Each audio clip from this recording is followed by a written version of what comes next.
Who's brave enough to play Ghost Castle? The victim's journey, room by room. They take their chances. Along the way, anything can happen, and usually does. To win, you must reach the coffin and lay the ghost. Will anybody survive Ghost Castle from NB Games?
If you guys are really us, what number are we thinking of?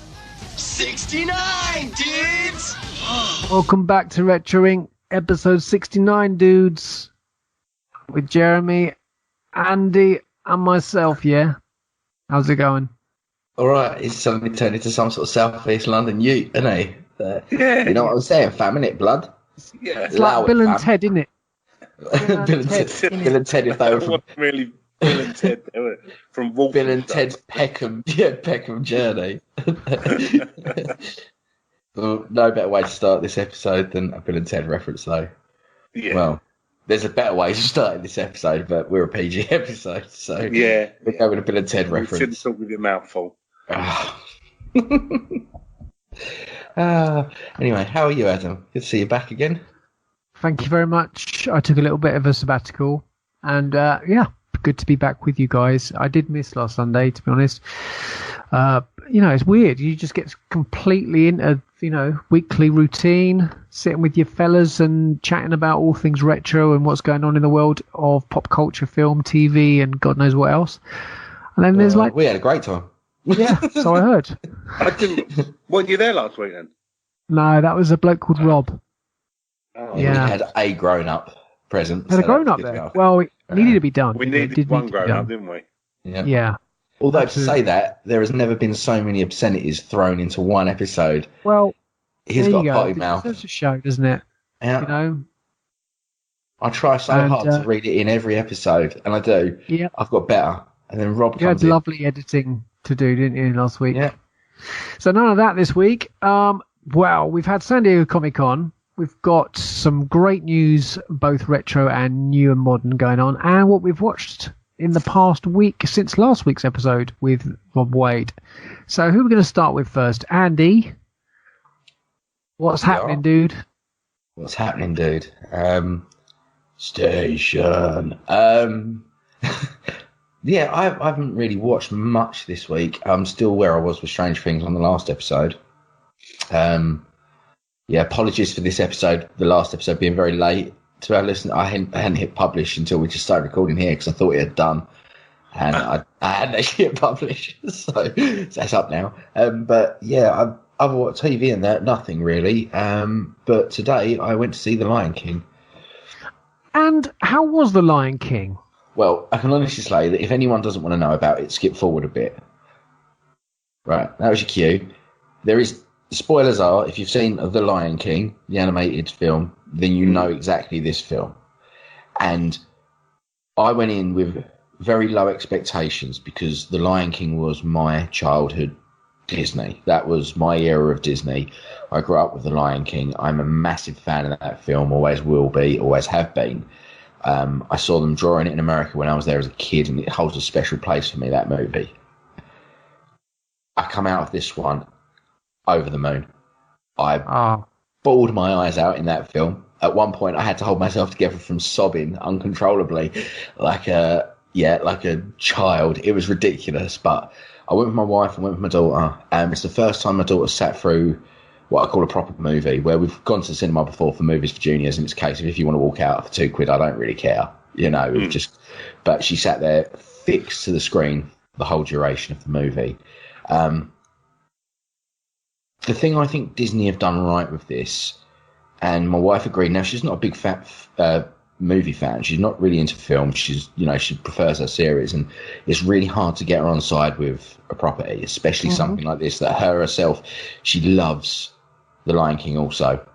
And I thought she was going to come out going it was terrible because she didn't like the Jungle Book remake. She didn't like the Beauty and the Beast remake. And I thought we're going to come out of this because she obviously loves The Lion King and she's not really keen on those other movies. She doesn't really care. But with this, I knew she'd be disgruntled and quite vocal if she didn't like it. And she'd come out really enjoying it. And the thing we agreed on that Disney have done right is they haven't deviated from the original movie.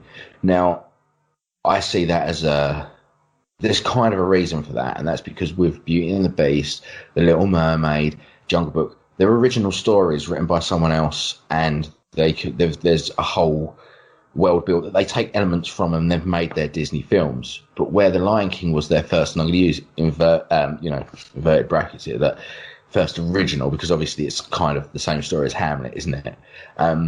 But it's their original film. There was nothing before that they really, apart from the influence of Hamlet, they didn't take a story. They took their own idea, and there's not much room to move there. They have to kind of copy what the original source material was, and they did it perfectly. The songs we used were right and they worked, because I think with Jungle Book, they didn't put enough songs in there. It's like they kind of felt this isn't a musical, so we're going to stay away from putting songs in. So they didn't put enough in to make it a musical, but they put too little in, too much song in there for it to work. You know what I mean? There wasn't a good balance. Yeah. But with this, it had all the ones that you needed to be in The Lion King. It worked perfectly. Every character, every person doing the characters' voices was fantastic. Donald Glover as Simba was amazing. Chiwetel Ejiofor as Scar. Obviously James L. Jones as Mufasa. And it's just a whole cast of stars in this, and each one of them, is it Billy Eichner from Parks and Recreation as Timon, and Pumbaa was Seth Rogen. It's just a masterpiece, an absolute masterpiece, this movie. The animation is gorgeous. Like, I was sitting there thinking, some people's issues with this remake when it was coming out was, Lion King at the time was a technical marvel. The scenes of the buffalo was one of the first uses of like this mass animation for, they used some AI to make all the buffalo move down the slope and into the fold and that. And I thought, yeah, I get that. But when watching this one, I'm like, yeah, they've taken that and they've just exponentially grown on that idea that every single one of those buffalo coming through that canyon, each hair on its body is individually rendered and animated, and it just looks real. And people were saying, how is this live action? And when you watch it, it is live action with these beautifully animated animals that are almost real. But the scenery is stunning. I mean, the cinematography, obviously when they're filming this, the clever bit I was watching was just the imagination that must go into directors and producers and these all these artists working on these films. They're doing these sweeping vistas for the intro song, Circle of Life. Yeah. And they know exactly where they're going to animate these birds. The amount of shots they must have taken and the way they move the camera. And they're, all the animals are rendered after the photography. But it just works. It's a marvel to behold, this movie. I cannot wait to see it on 4K. Well, do you think that the way things are now with using drones and 4K photography, that this is why now when they're doing animation with the digital art, that then they're putting them into the frames, that it works so beautifully well and cohesive?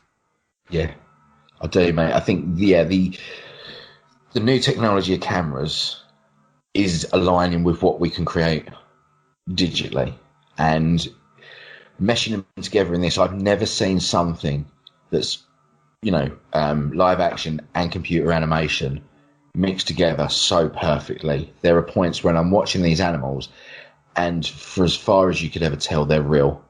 And some of the close-up shots, there was two in particular. There was one of Rafiki, the baboon. It was like a real face-on shot of him. And there was a face-on shot of Simba as he sort of pops up to catch the chameleon that's got, he's in the canyon and he's trying to practice his roar, and there's the chameleon.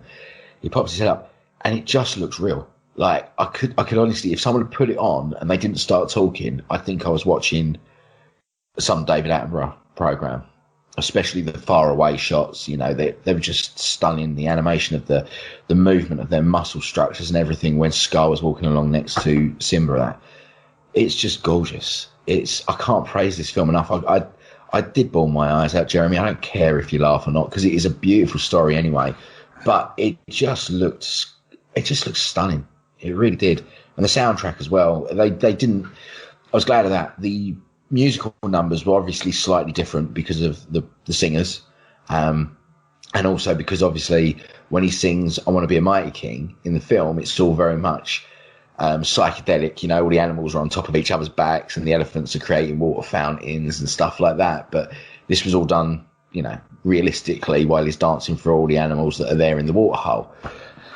But the rest of the soundtrack, they're kept exactly the same. Like that intro music, that way that swells in, that everyone knows, the Arsene Wenger bit, it's exactly the same. And I mean, whether or not they've remastered it is a different matter, but they have not deviated from that original soundtrack, and it is gorgeous.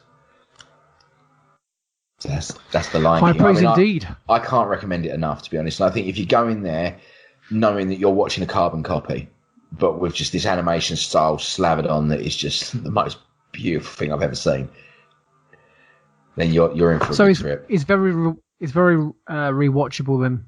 Oh God, honestly, mate, I'd love to go again and see it because it just looked great on the big screen as well. Superb. See, I've only ever watched the original one once, I think.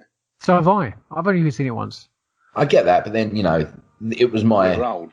Yeah, well, you're older. I mean, it's your. Yeah. It wasn't your time. You were out drinking and seeing girls at that time, and I was a kid watching Disney movies, and that's the difference. I grew up with this, and I hear people like Charlie, my best mate Charlie, his Disney film he always talks about is Hercules. Never seen it. Never seen it. But that generation, they absolutely love it. That's a film that they, and Mulan is another one that they all love, and this remake's coming out, and I don't care about those movies. So we all have those Disney movies that sit somewhere special from our childhoods, like Toy Story is another one for me. Now, I'm not too bothered about Toy Story 4 because they took so long to come out between them. By the time Toy Story 3 came out, I was a man going out and doing the same thing, so it didn't really bother me. But when I was a kid, I got great memories of Toy Story. And, that to me is one of Pixar's best movies. Why? Nostalgia. And, And because the main character's called Andy. Yeah, he's a bit of a douche, though, isn't it? Oh, okay, I see your point. So in terms of remakes, we've got several bits coming, haven't we? We've got the news that The Last Starfighter is being made into a sequel. We're having a sequel for that. Sorry. How do you feel about that, guys? Are they going to rename the other one? Not the last one anymore, is it? The second to last Starfighter. Yeah. The penultimate Starfighter.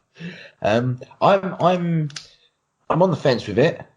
It's been much mooted, this sequel. They've spoke about it for years. It keeps coming up and disappearing again. I don't know. I just think maybe, first of all, they might be trying to get in there before they make Armada by Ernest Cline, which is essentially the same That's story. A good point. And bearing in mind Armada has the rights been picked up for that to be made. And I mean, Ernest Cline to make no misconceptions. That's exactly what he based Armada on, was the concept of The Last Starfighter. He loves it. That's what he does. He's an 80s kid that loves 80s stuff, and a 70s child that loves 80s stuff. And I think with The Last Starfighter, it could go one or two ways. And what they need to do, in my eyes, is make it like Stranger Things and have it set still in the 80s. That would be great, wouldn't it? Does it come back up? Comes back from the war with with his girlfriend. Maybe Max. 5-6 years later, and they can have obviously someone different playing him, and that's fine. But I want them to stay there, and I don't want them to do now because I think they'll try and be too OTT with it all. Like Tron in a way. Kid, I think. Unfortunately, yes. I think that's the way to go. So, I mean, we'll wait and see, but And we had the Russo brothers announce that they're going to be working on Battle of the Planets, and that for me was a massive yes, and I cannot wait for that. I watched just Adam, and then sending you a picture of him pointing at the t-shirt. Yeah. The thing was, as he was messaging me, I was actually looking at this news, and it was interfering with me trying to read it. So I was more interested in what you were trying to tell me than what's so important. The thing that I can't. We've never had it. That was my train of thought. On its way to Booster. I mean, I watch them regularly, the episodes. I just stick them on and watch them, and they take me right back. That was, for me, my kind of Lion King, to be honest, was Battle of the Planets. So I'm thrilled. I cannot wait. And I remember we were talking on a couple of shows previously about what perhaps I'd like remade, and I said Battle of the Planets and Thunderbirds. And I just thought it would work so well. They listened. Thank you guys very much for that. Russos. Crack on. Yeah, awesome. Absolutely awesome. But and I think great directors to do it as well, man. Oh yeah. I think it'd be a nice break from after what they've done. They can just have some fun with this. Well, there's like I said before, there's many adventures they can have. So it's got longevity, I think. Oh, of course, it's totally a franchise starter if it wants to be. It's superb, superb. And they've obviously got some big guns in to do that. You don't start off something like this with some unknowns, do you? It's just like, hang on, who's just had the highest grossing film of all time? Oh yeah, the Russos. Let's get them on board for. Well, as long as Mark isn't Marky Wahlberg and Jason isn't Jason Statham, I'm quite happy. Yeah, fair enough. True. That'd be good. True. I don't know, Jason Statham would be all right in anything. Yes, it was today, Jeremy. Yes, congratulations to Endgame for becoming the highest grossing movie of all time. Finally, as it so damn well deserves. I didn't actually think this would happen until a re-release maybe in 6 months to a year's time for some reason. But it has, so crack on. Right. Will the home viewings add on to that? Will the downloads? No, box office gross. It's literal box office. Yeah, that's how they do that. James Cameron wanted his crown back, and he went, "I tell you what, I'm going to release Avatar in 3D again. He'd get it back." Yep. Everyone would be like, you know what? I'll go and watch that. Well, just wait, Jeremy. When Avatar 2 comes out, I guarantee you it will be re-released before that comes out.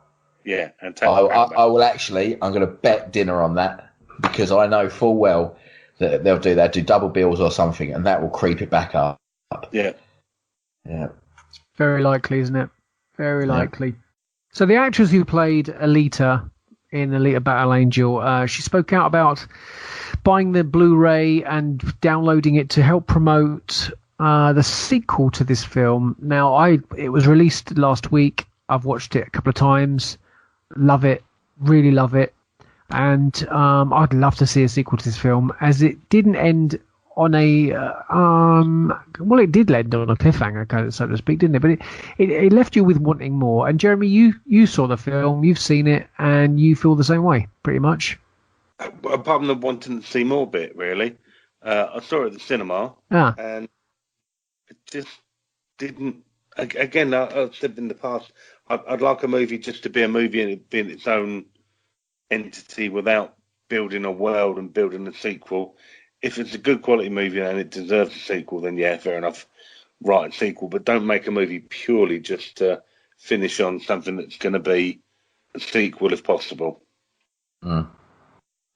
Cash cows. Well, do you know the story behind it? That James Cameron actually was going to make Alita before Avatar, but the tech wasn't really in place for what the vision was going to be. But I don't get that. How can you say that himself? So how can you say the tech for Alita Battle Angel wasn't there, but Avatar was? Well, it didn't go well for him either, did it? Well, that's strange one. That I mean, if you watch the extras on the disc. No, I get what you're saying. I'm not calling you a liar. Don't worry. But I'm just saying I don't get that. Avatar. They spent I'm just going years what James developing. said. I know, but I'm just saying they spent years developing this tech for Avatar. But this film, where basically he needed to make some big eyes, he didn't have the technology to do it. The script was written before Avatar, so it was just put on the back burner. And then he was chatting to Rodriguez, and he just said, Rodriguez said to him, so what else have you got sort of lying around that you don't really need? He realised he could just pass the whole thing over to him and use the studio and everything else and his backing to make the film. So can you imagine that conversation? So what else you got?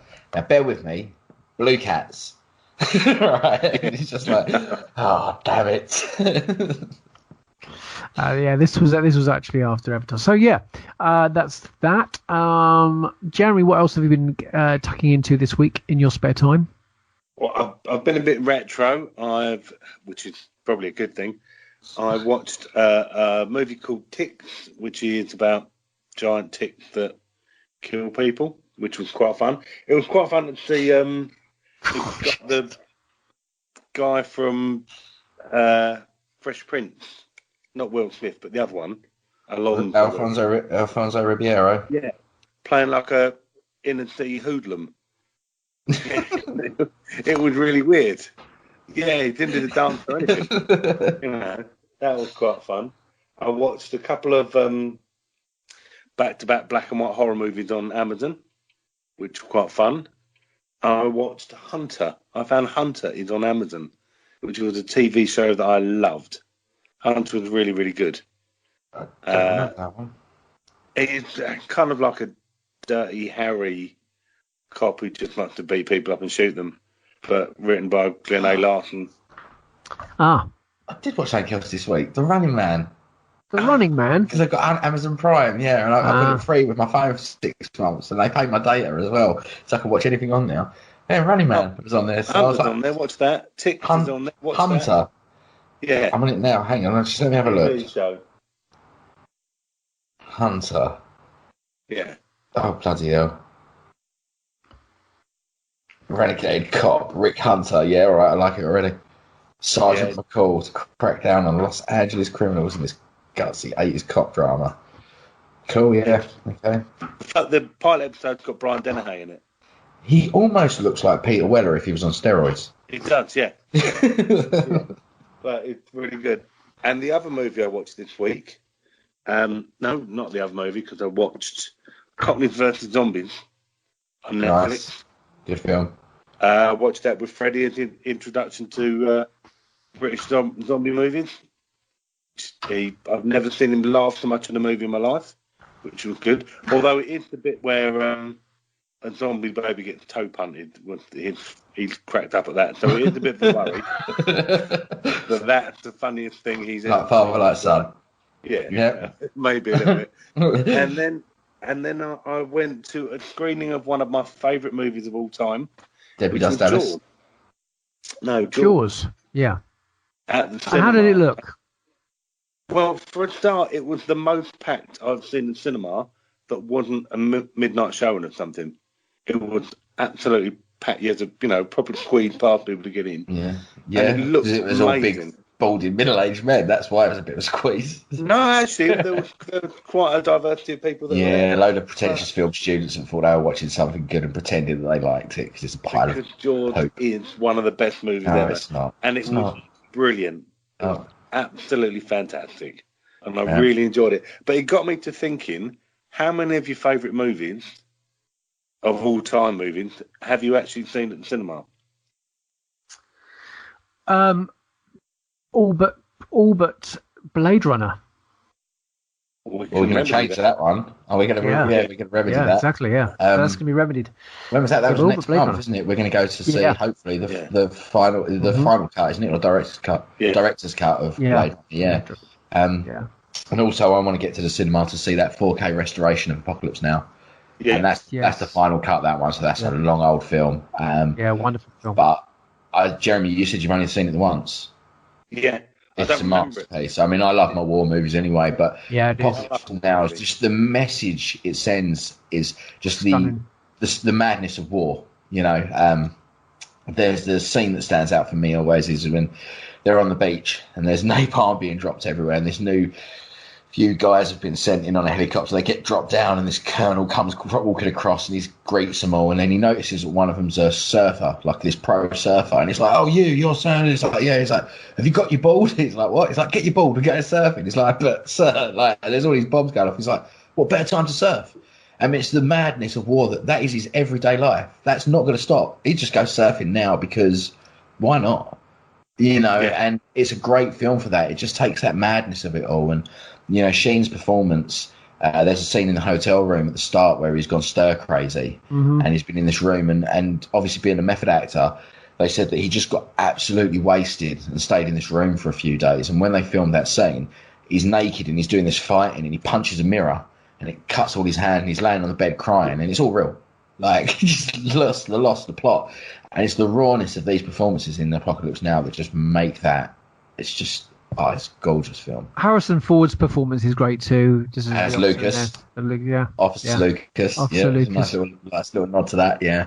And also Larry Fishburne is in it, Lawrence Fishburne's first movie, and he actually broke the law doing that film because he lied how old he was. He's actually only 15 in that film. Really? Yeah, and he lied so that he could be in it, and he was credited as Larry Fishburne then as well. But still doesn't look like a 15-year-old. He just looks like a skinny younger Lawrence Fishburne. So. It's a great movie. It is a great movie. It's a slog and it's a hard piece to watch. And if you've only watched it once, then sometimes that is enough. But if you don't remember it, I'd really recommend going and seeing it again. Maybe we can go together. And you get to see the great late Marlon Brando. Didn't think he was that great, to be honest. No. It's just one of those one-trick pony for me. But the film itself, just great. Absolutely great film. Can't wait. I haven't watched The Princess Bride in the cinema, and I'd love to watch that. I haven't watched Shaun of the Dead in the cinema. I've seen that in the cinema. I'll tell you what, Jeremy, Princess Bride, I'll keep an eye on the Prince Charles Theatre, because if it's on, I'll totally be up for that. It's the sort of thing they put on. Maybe Valentine's Day we could go, if they put it on for them. Lovely. Have a date. Yeah, totally. We'll have to take Freddie. Yes, Adam, you can come as well. Freddie's birthday Valentine's Day, so we'll have to come with him. That's fine. They can double date. And I haven't watched Stand By Me at the cinema. I'd like to. I'm just trying to think. I would like to go back to our top 10 list and see what mine were, because I can't remember off the top of my head. Obviously, I've never seen the 1930 King Kong. I've never seen that. I have seen Fifth Element at the cinema. I've seen Jurassic Park at the cinema. I've seen Star Wars, all of them. Yes, there's probably not many. But I know what you mean. There is obviously a lot of films that I would, even things like Back to the Future, I've never seen it at the cinema. It's not in my top 10 movies, but I was watching it before we came on, actually. I was just finishing off my Lego X-Wing watching Back to the Future.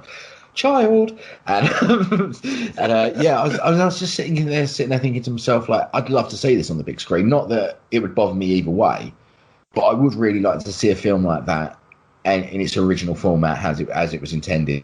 Yeah. But I can't think of anything else really on my top 10 that I haven't seen. Yeah, there is that. And I mean, I don't know if that would really bother me. I think I love going to the cinema. I love sitting on the big screen. Mm-hmm. I'd love to watch that at the cinema. I think it definitely impacts a movie and how you perceive it in the long. Indeed, it does. Yeah. Because there's, and I know you don't get it, Jeremy, because you pretty much live there. But I get it with films where obviously we follow a lot of stuff and news and stories, and sometimes I say to my dad, "Oh, they're making so and so," and it's not until 6 years down the line that this film actually comes out. Because you've got your ear to the internet and you're always seeing what's being picked up and stuff like that. And then by the time films come around, I'm so pumped to see the trailers, think great, and then I miss them at the cinema, and then they just kind of disappear into the ether of me being excited, and they finally get around to watching them on TV, and I'm like, whatever. I did it with Wonder Woman.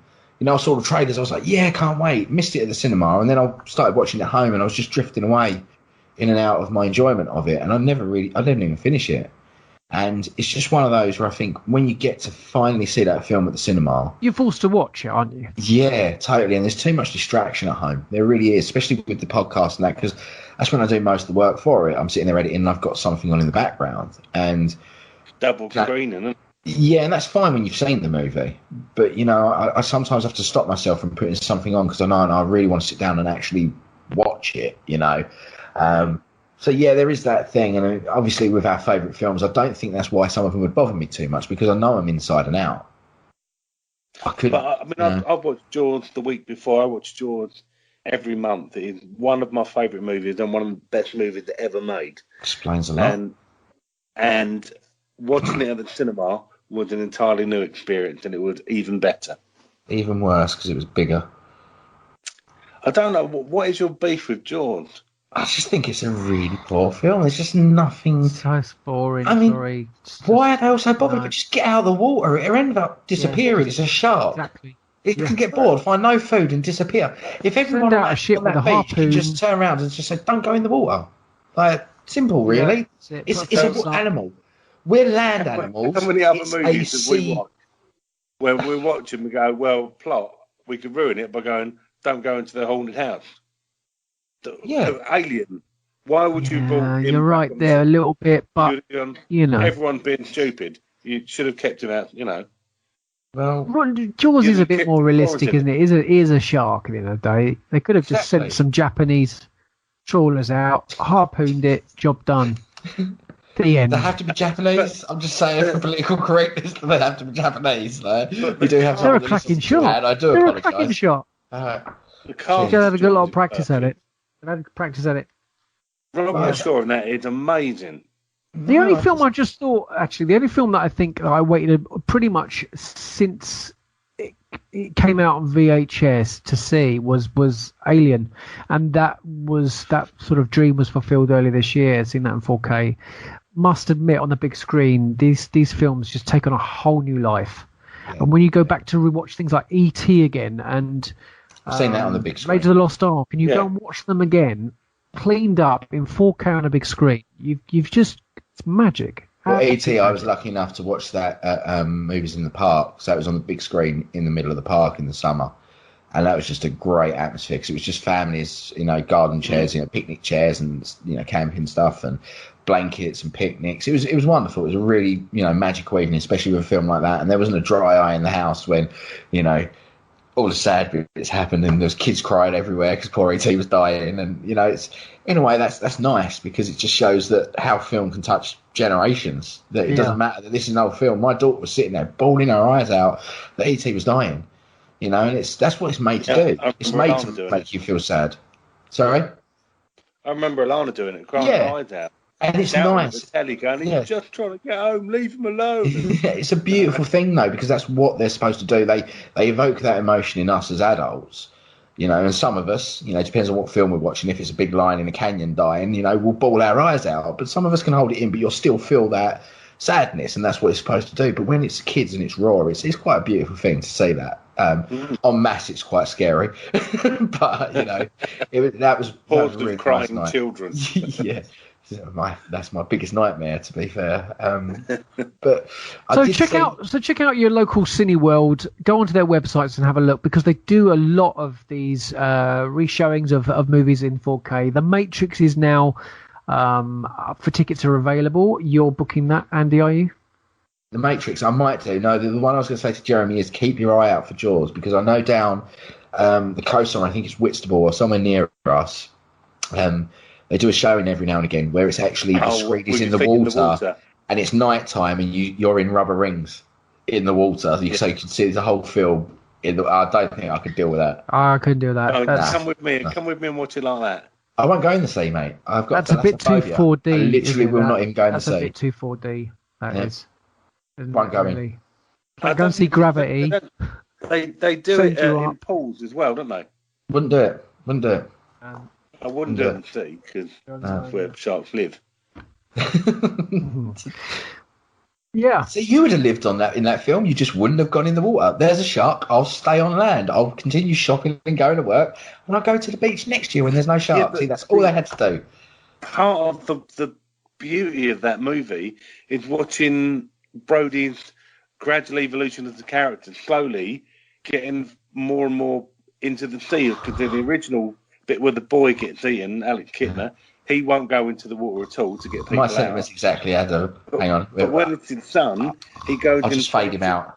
It's a wonderful movie. You're both wrong. So, let's move on to what I've watched, shall we? So anyway, I've been looking for a long time to pick up a movie called Dog Soldiers, and in the space of 2 days, after looking for months for it on DVD, I found 2 copies. So Dog Soldiers, what I picked up.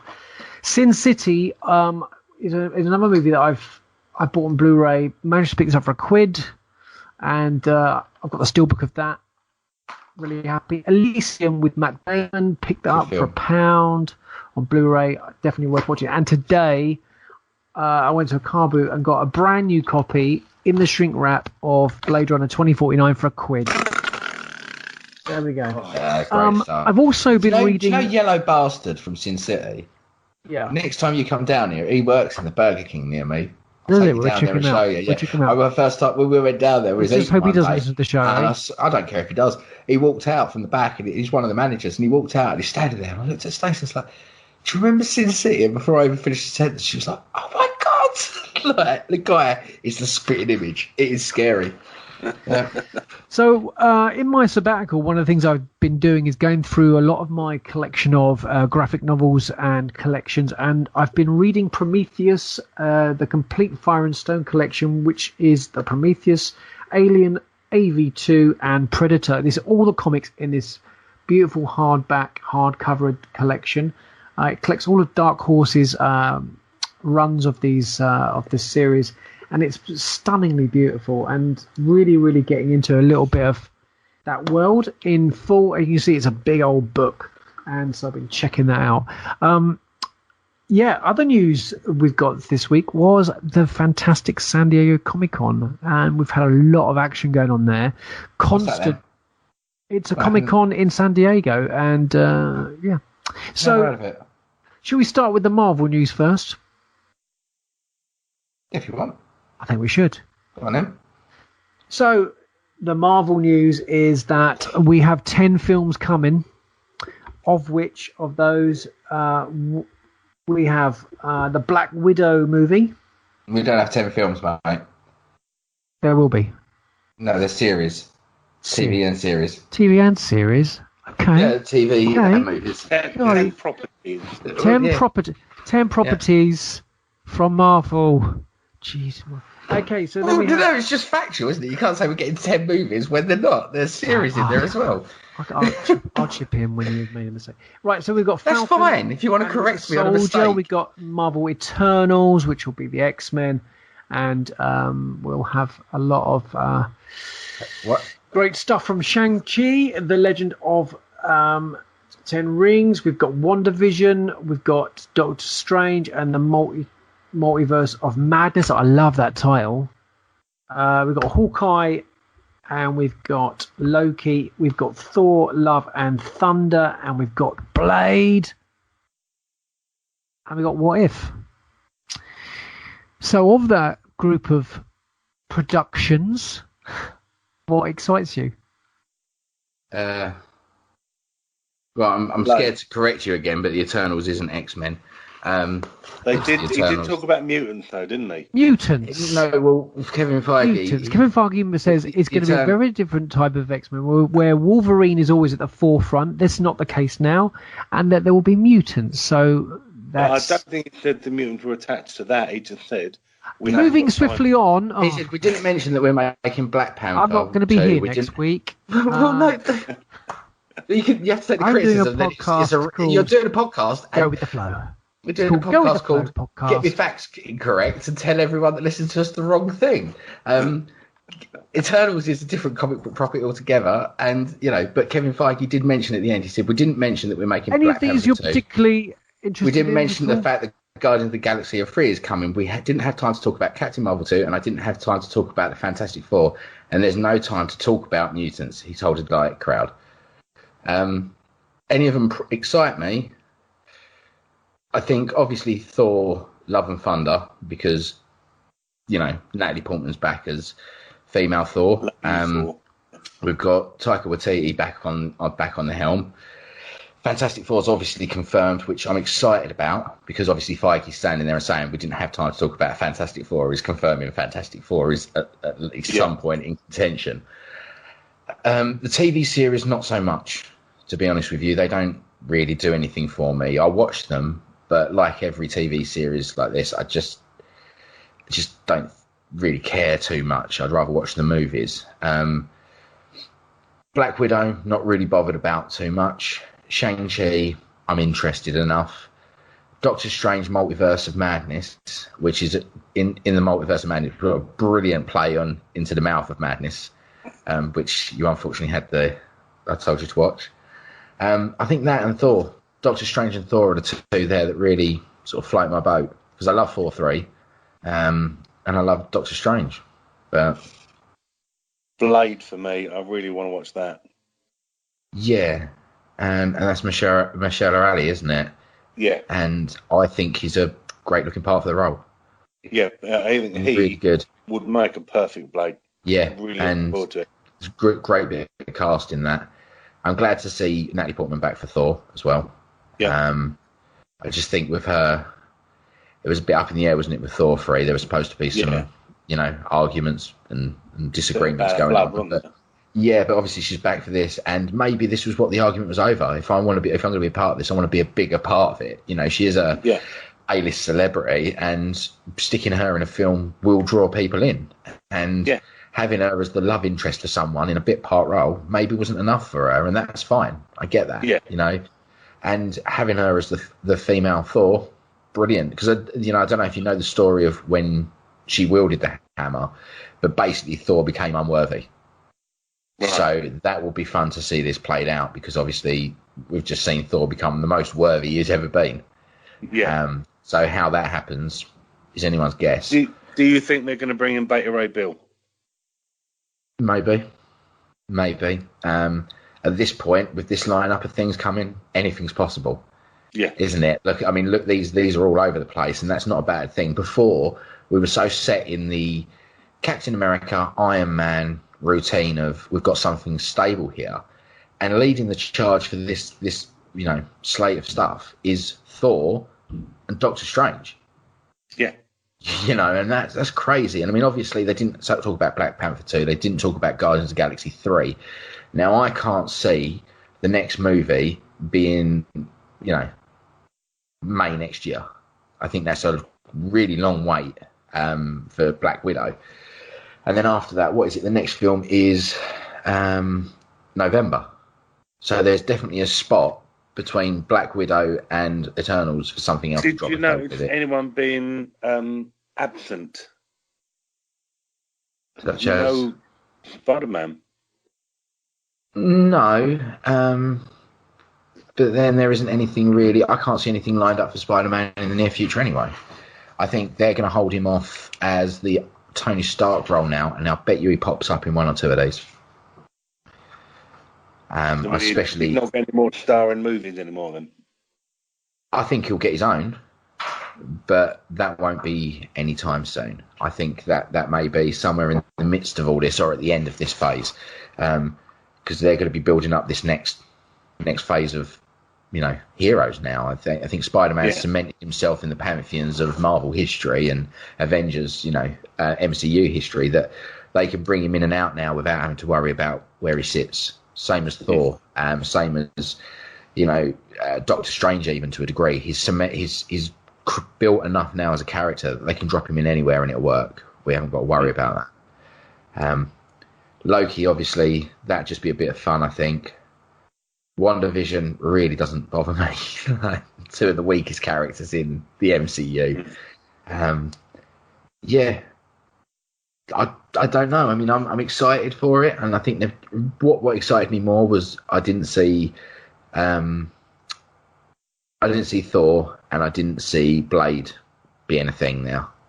No. At all. I thought Thor was going to be exactly what I said about Spider-Man, and that he was going to be in Guardians, and he was going to pop up here, there, and everywhere. But this would be cool.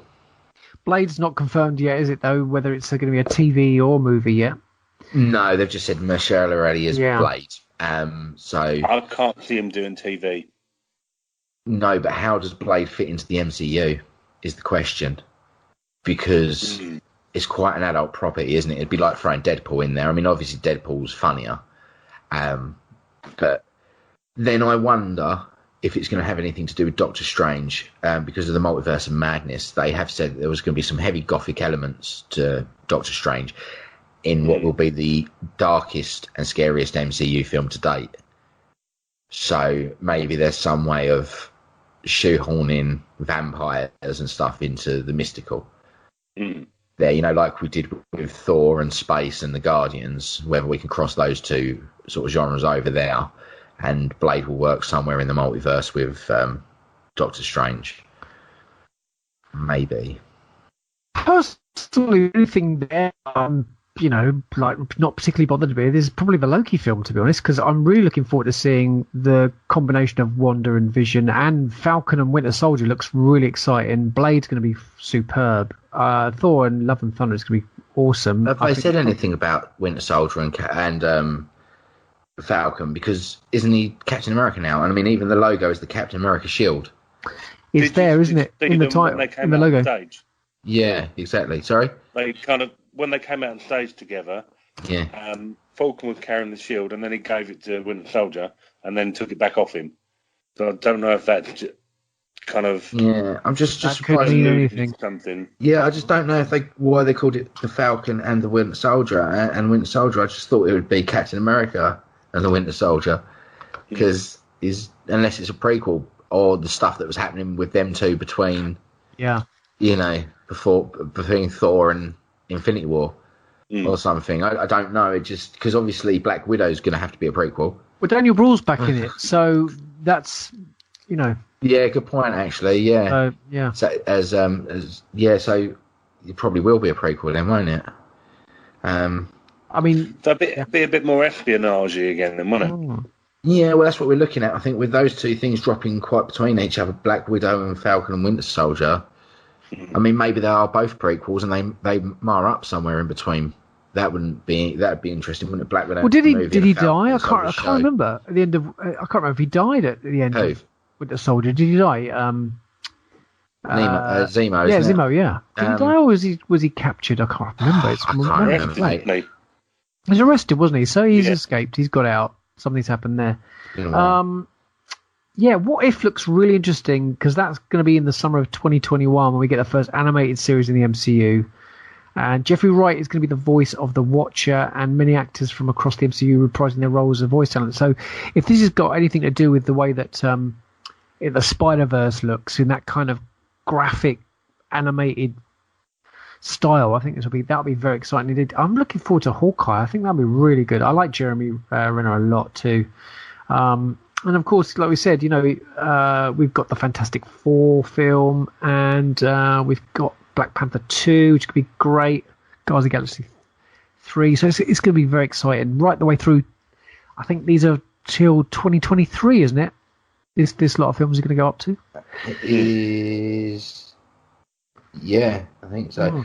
Well, 2021, but obviously Fantastic Four and Blade will obviously fill the gap in there somewhere. So yeah, I wouldn't be surprised if that's all the way up to them pretty much, given the fact that we've also got Black Panther 2 and Guardians 3 as well. So this is easily fills us up till 2023. This makes it even more the worthwhile, doesn't it, of getting the Disney app?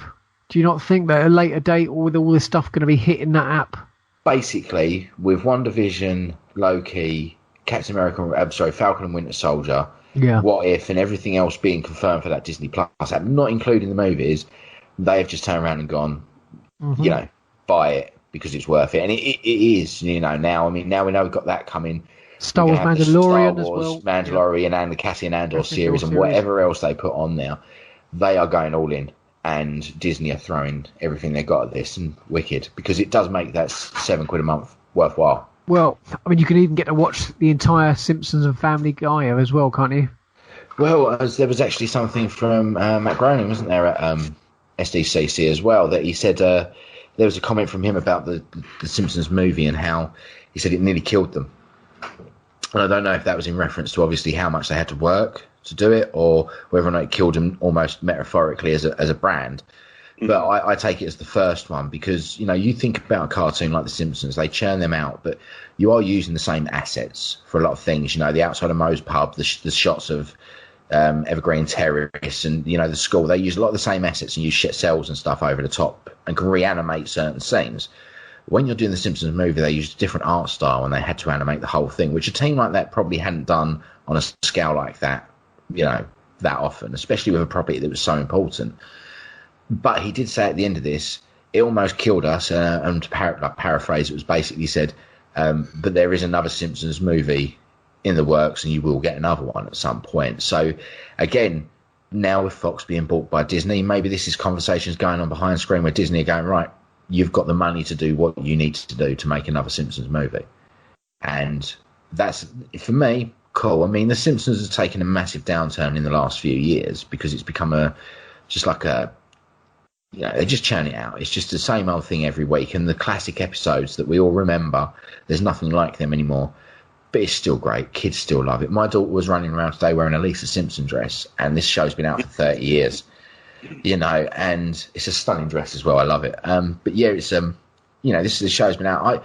I'm sitting there on last week's episode talking about Amiga games, and one of my favourites that come with the cartoon classics was Bart versus the Space Mutants, and I was 8 years old. And my daughter, who's now 6, is watching The Simpsons almost daily. That is not something that's going to go away. It's something that is in, the status quo, and more of that, wicked. And if Disney want to pump the money into it, then I'm all in as well. Indeed. So, what else from San Diego Comic-Con caught your eye? I mean, for me personally, it was all Star Wars. And Boba Fett helmet. I pre-ordered that this morning. So that's coming early next year, sort of probably February, March of next year. So I pre-ordered that. So I'm very happy with that indeed. So yeah, my shelves are going to be more full of more Star Wars stuff. I don't own any Black Series helmets. I keep missing out on them. But this one I think I might have to do to pre-order. Because I'll hit you up with my contacts because it's a good price. So yeah, that for me was a really big one. The exclusives, the Darth Vader figure, which was all multicolored. I don't know if anyone saw that. Was a figure that I did want to pick up just for just for the fun of it, really. But yeah, that helmet was superb. Yeah, what else caught your eye, mate?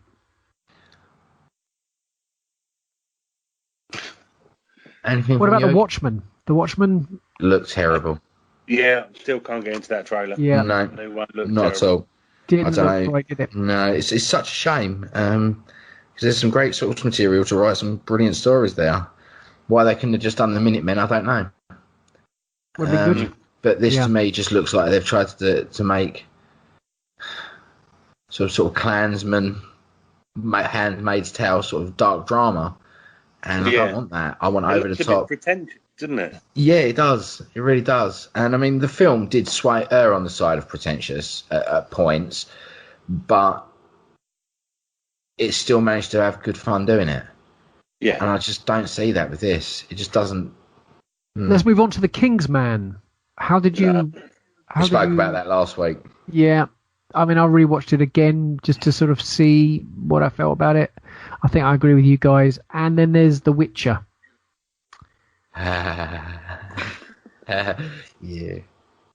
Well, The Witcher isn't something or someone I know anything about, so you might need to enlighten me. Right, well, basically, Supernatural crossed with Game of Thrones. Yeah, but I mean... Right, the Witchers are these, the Witchers are these badass people that go around killing demons, and Game of Thrones-esque grandeur of swords and fighting and monsters, and Henry Cavill being kick-ass all the way through it, mate. I mean, he looks brilliant as Geralt, and what I like about this is it's not based on the video game, it's based on the original Polish books. And I know that the writer of the books absolutely hates the games. I bet he likes the money. Yeah, I think he's actually been quite open about that as well, to be honest with you. But it's just one of those where I love the games. I think the games are absolutely outstanding, especially number 3, Wild Hunt.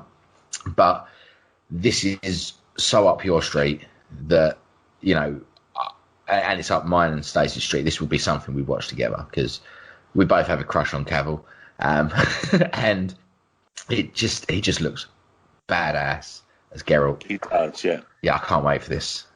What did you guys think of the movie Van Helsing when that came out? And you read that film? Because I that's loved now. it. Yeah, I really enjoyed it. I did. Yeah. It's stupid good I don't fun. care why people hate it. If people hate it, they're wrong. People Yeah, they like are, Indiana mate. Jones, they're wrong. Well, not necessarily, mate. Maybe they've got better taste than you for some things, but it's not hard, is it? Van Helsing was brilliant. I enjoyed that. Yeah. Why? So, guys, Wondering where that was going. Yeah. Yeah, he asked, then just went quiet. Did you like Van Helsing? Yep. Yep, Cool. I did. I thought it was great. Do you like tomatoes? Well, just had one of them. Yeah, they're nice. What about his Dark Materials? Oh, that looks good, doesn't it? That does look pretty good, doesn't See, it? I love the original film, The Golden Compass. I really enjoy it, and I like the books as well, and I could see where they were going. It's just a real unfortunate shame that they never got picked up for the sequels that it so deserved. I think the girl playing Lyra was brilliant. I mean, we nearly called my daughter Lyra. It was one of the names we had floating around because we love the books and the film so much. And when they said they were remaking this, I was very much like, oh, again, you know, I hope they don't foul, I hope they don't do this. And it almost looks like they've gone, you did a great job with the first one, we're going to nick some of that. Yeah, they've looked at their basically gone, yeah, we'll just stretch that out over a TV show. And I'm cool with that because I really hope that being a TV show is going to cost less so that they actually get this done. Whereas the film, I can imagine, probably cost quite a bit of money, and that's what held the studio back from ever making the second one. Yeah. Which, again, a shame. But Eric Berson looks brilliant. The demons themselves, they just, you know, Pantymalion and the other one, the leopard, Azrael's leopard, just looks great, man. Absolutely great. Yeah, I can't wait for this. This will definitely be bang on viewing. Right up our street. Yeah, I'll be on there every episode for this. If it drops weekly, I'll be there for Game of Thrones-esque watching. I'll be there watching it no matter what. I put the podcast off. It's on a Sunday night as well, by the way. Unfair. Well, did you watch the? There's another trailer dropped this week, which has been a bit ridiculed, and that'll be the Cats one. Have you seen that? Yes. It's terrifying. It's terrifying. That's not a horror. I saw it come up. I saw a Cats trailer, and I thought, "Oh, brilliant! I'll show this to April when she wakes up." And I started watching the trailer, and went, "I am not putting this on for her. She'd be terrified." I was scared. Judi Dench as a cat. No, well, I love Judi Dench, but I know, isn't it? Yeah, it's been thoroughly slated by everybody, I think. Yep, it's a shame. It's a shame. Was it necessary? Do you think? I think musicals are having a real resurgence at the moment, so they're going to attract money at anything that would be. There's a chance they'd make money, I think. See, I don't sound like it, but I'm quite a cultured fellow, and I do like the theatre, and I do like musicals. And I've seen a lot of West End shows, a lot of musicals, and I've always wanted to see Cats. And unfortunately, they only tour every now and again, and when the tickets come out, they are rare as unicorn poo. And they become too costly. You know, they just price you out of going, these touts and stuff. And I've never got to see it. And I think that musical films, if done right, can give you at least a modicum of the enjoyment you'd get from the show. Like Les Mis is a perfect example of that. When they recorded Les Mis, all the songs, none of it's, you know, obviously they do post on it, but it's all live singing in the movie because they wanted to keep it as real and as raw as the performances on stage, which I think shows, because there's a couple of moments where it's not pitch perfect, and that's fine. Right? I'd rather have that than miming over the top of the track. And, you know, stage shows done as films, they can work. And Phantom of the Opera was enjoyable. If you've got 7.1 surround sound and you've got that cranked up, it's glorious to behold. But I don't know about this because I think the visuals are going to detract from the performances. And and it worries me because I don't want to see Cats in that medium. I'd rather see it live before. I'm with you. I haven't seen it, but I'll rather watch it on stage. Yeah, and you can actually buy a performance of Cats on DVD. The original cast, isn't it? It is indeed the original cast. You can buy it and you can watch it. Yeah, and I might watch that eventually if I never get around to, unfortunately, getting to see it live, because there's a lot of things I've seen, and I've pretty much seen most of the things I'd want to, bar like Matilda and, you know, a couple of the more modern ones that float about. I've always wanted to see Spam-A-Lot as well, actually. But love to watch that. Yeah, brilliant. It does look really good. But, you know, I'll wait to see what the review's coming on this one, whether or not, because I know my daughter will want to watch it. So I might bite the bullet. If the reviews come in as good and people say, yeah, it's not as bad as it looks, then maybe. Yeah. But they've got a chance to fix it and make it look less horrifying, haven't they? But will they is the question. I mean, I was talking about this with someone the other day about the Sonic movie, and how I think that was the most intelligent and brave move that they could have done. A lot of people say, oh, you know, you shouldn't interfere with an artist's work. By doing that and changing it, you're bending to peer pressure. The director came out and said, look, we've listened to your concerns. We want to bring you the product and the thing that you love most in the way that you want it. I don't think there's anything wrong with that. I think that's, in fact, very strong and very, capable of him to be able to stand there and go, we screwed up. And you're right, we can make this look better.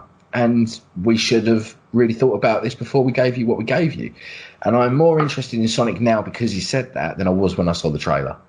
Yeah. Because I think that shows some real moxie and backbone to turn around and go, yeah, we screwed up here. And if they do that with Cats, then maybe. But I think a lot of directors could take something out of this guy for turning around and doing that. Do you reckon he can edit Jim Carrey out of it, though? That is my other concern with it.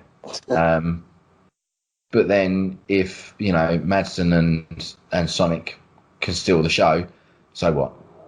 You know, if it's an enjoyable family film, he's not going to be the star of this, essentially, is he? So, you know, he's the villain of the piece. So we'll see how it goes. And if Sonic looks good, then cool. Oh, we did have casting news for Mortal Kombat as well, didn't we? Yes. I can't remember the gentleman's name and what film he was in, but it was a big film, wasn't it? It wasn't The Raid, was it? Just totally winging it there. But we had some. And whoever he is, he looks perfect. He does look perfect. I'm playing Mortal Kombat 11 currently, which and I'm glad they're not whitewashing it. That's what I'm glad they're not doing. They've used an Oriental actor for that, an Asian actor for that piece, and that's brilliant. You know, I mean, as much as I love the original Mortal Kombat movie, you don't stick Christopher Lambert in as Raiden. You know, that's just. I mean, these days, can you imagine doing that now? You know, they cast a black lady as the Little Mermaid, and then loses its mind, and it's just like it's a fictional fish woman, guys. Come on, we can just. It was a wonderful thing on Dead Ringers on Radio 4 comedy program, and they were doing an impression of the newsreader, and they said a black actress has been cast as Ariel in the Little Mermaid, which is called outrage among racists. They're the only people who are going to be offended by that. Yeah, totally. I mean, I'm all down with it. And as soon as I heard Terry Crews could possibly be here, I'm totally down with that as well. Yeah. Especially, did you see his little Instagram post that he did? It was his audition tape to be in The Little Mermaid. Him singing Under the Sea. Which was brilliant. Terry Crews is brilliant. Terry Crews is, mate. Did you see him turn up to I think it was the Expendables premiere, and everyone was standing together and he ripped his top off and he had a gold bikini on? Yeah. What a dude. I watched Deadpool 2 the other day as well. Terry Crews. Good film. Yeah, he is, isn't he? He's one of the X-Files. Yeah. Yeah, forget about that. Very briefly.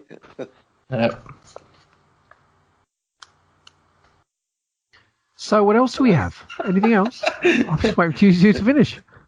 Do interrupt you there, sorry. Just waiting for you to finish. You can look at us and then you can see when we finish, can't you? I can see when you finish. It's one of the Skype thing. Yeah. You just do call in the future if you want. If you can sit there completely to you two. And so there's a lot going on, a lot happening. It's all very exciting stuff with the trailers. Anything else we want to add for this show before we head into anything else at all? We have to get people to write in a quiz for us, because we're not doing it anymore. Yeah, apparently so.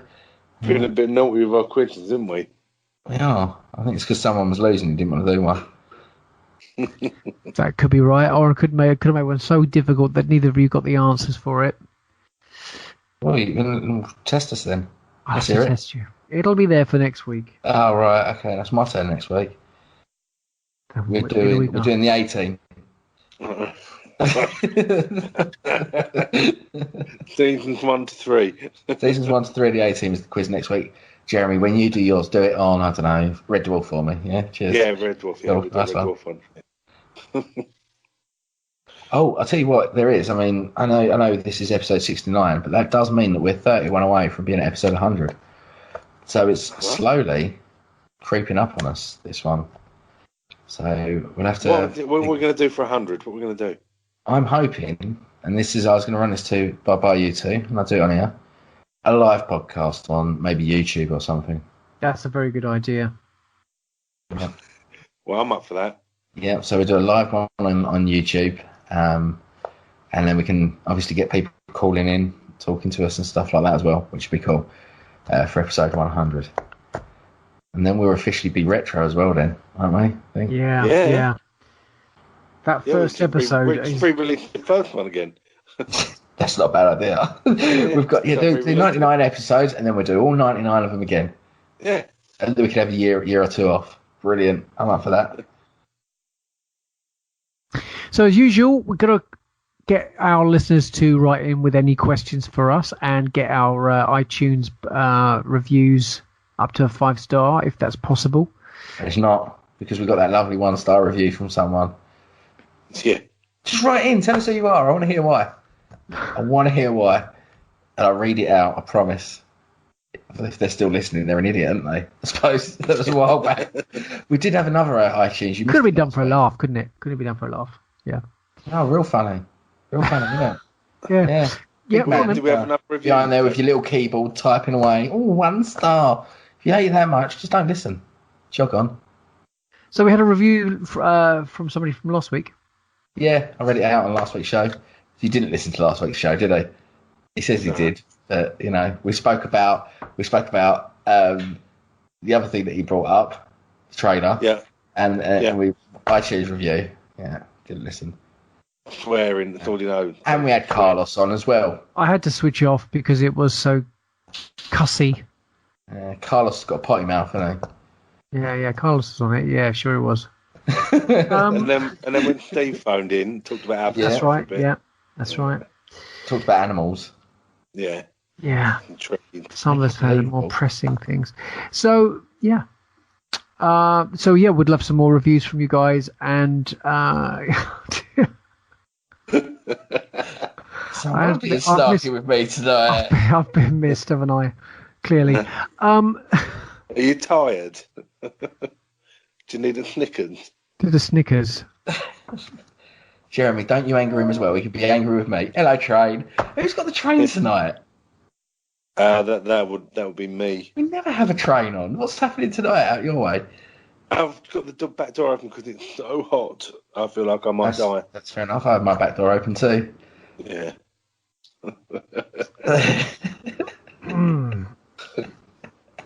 They're talking about Henry Cavill again. Oh, mate. I would in a heartbeat. Beautiful, man. So you've been playing on your Switch at all? No. No? No. Collecting dust? Yeah, it kind of does, really, to be honest with you. Like your Yeah, I don't use that either. No, I've just spent literally all day building a Lego set. Up between the Lion King, I've been building my X-Wing. I started at 8 o'clock this morning and I finished at 7:20. So, it's a thing of beauty. And its wings open. Where has it been displayed? Where has it been displayed? In my Star Wars room. Are you going to glue it? I don't know now, because I want to, because I'm worried about it breaking, because I picked up my Millennium Falcon earlier and one of the panels fell off. And that's what got me a thinking was, maybe I should glue these. But then I thought, no, maybe I shouldn't just pick it up and try and fly it around my front room like some idiot. So, because I was chasing it with my X-Wing. And Yeah. Yeah, no, I might do, but otherwise it will just be nicely displayed. It's got nice feet that come out as well, so it stands up. You have to do a little video and post on the Facebook page. Well, I just posted one of the pictures on there of it. So, what am I supposed to do with the video? Tend to fly around. It does fire the missiles as well, the torpedoes, which is pretty cool. Yeah, they shoot them. The noise do you have to do them? Oh, no, I'm sure it makes a noise. I'm sure it does. It wasn't me doing it.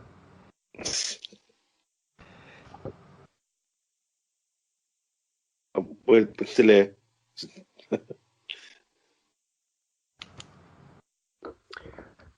Sorry, guys, you were frozen then. I can't hear We were you. chatting. We're all right. That's all right. We're good. Oh, no, he froze there. How about Picard? Did you watch the Picard trailer? No, I haven't. I've just seen it's dropped, but I'd actually, he has gone. Maybe we're just going to have to. But I'm good. Oh, you're going to have to do the outro if you don't come back. That's right. It's had 2 seconds. Just cut him in again and just. There he is. He's back now. He's back now. Oh, there you go. Right. Yeah, we just started talking about Picard. I haven't seen the trailer for Picard. I saw the teaser that released last week or the week before, which wasn't anything. I haven't seen this one. I've just seen it's dropped, and I really want to watch it, but at the same time, I don't because I'm scared. I was watching it thinking, it looks all right, and then at the very end, he's on the bridge of his ship, and he goes engage, and I was like, yeah, and I was right now then, yeah, then I was all over that. Yeah, I love. There's a lot of there's returning characters as well, which I'm pleased about. Is there? Oh, I've got to watch this now. Right, okay. Yeah, I won't spoil it for you. Yeah, okay. I'm all in now. If you praise it, that's good, because I think you probably feel like I feel about TNG. So yeah, I really enjoy it. Yeah. Adam just sent the connection is bad. We gathered that, mate. By the way, your heads kept stopping. Although while he was thrown there, that's what made me think of Picard, because all we could see was the top of his head. It jogged my memory. I don't know. To be honest with you, with the red light off his microphone, it reminded me of a cherry Bakewell or a Belgian bun, which, funny enough, I ate. And that's because I was eating one before we started. But now it stops again. I think we're going to have to call it today this episode, aren't we? We're just rambling now. If anyone's still listening, good on them. Yeah. Sorry about that, everyone. No, there he is. There he goes. Do you want to wrap it up, Adam, while we're still here? That's why a grown-up has to be on here. So because when you two just go, that's it. Yeah. So we had Rob on last. I heard Chelsea bun and what else Belgian bun. Yeah, Belgian bun was it? Belgian bun. I heard that. So I have no idea what you're talking about. So I'll wait till I hear the episode, and then my head. Yeah, with the red light from your microphone, it's all right. Yeah. Just to fill you in. Oh, okay. Yeah. All right. Either that, or he looks like he's annoyed a predator at the moment. Oh, he's got a really big red spot on the side of his cheek. Oh, there you go. It's gone. Yeah. It's gone. Oh no! If you get it right in the right spot, you'll look like Terminator. Just gonna pop your head down just a little bit. That's it. No, you shouldn't let you get married. No, it's all right. Talk us out, Adam. Talk us out. Come on, do the outro. Okay, guys. Well, what a big thank you to E14, Emotionally 14, and Rob for joining us on the week. You can go to our website, which is retroinkpodcast.co.uk, and join us on our Facebook group.